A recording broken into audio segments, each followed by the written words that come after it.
If you drive a heavy-duty Ford truck, this is the place to get it repaired. We're at Davidson's heavy-duty truck shop, the only dedicated Ford repair shop in New York for these big vehicles. So if you drive a fleet vehicle, an F-250, all the way up to a 650, these guys have the technicians to get it repaired. They've got 10 lifts, 10 bays ready to go so that you can get back to work faster with a vehicle that's repaired on time and on budget.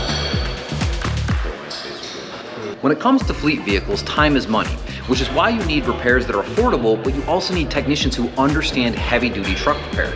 These are not lightweight vehicles. They have the equipment that gets these things up in the air, but they also have the technicians that know them in and out. You can be totally confident that they have the right parts to get your repair done on time. They also have the right people. Davidson has a reputation for being nice people to do business with. You can see it if you go online. They got 5 stars across the board. The fact is, if you're driving heavy duty, if you're working on fleets, you gotta check this shop out. Nice.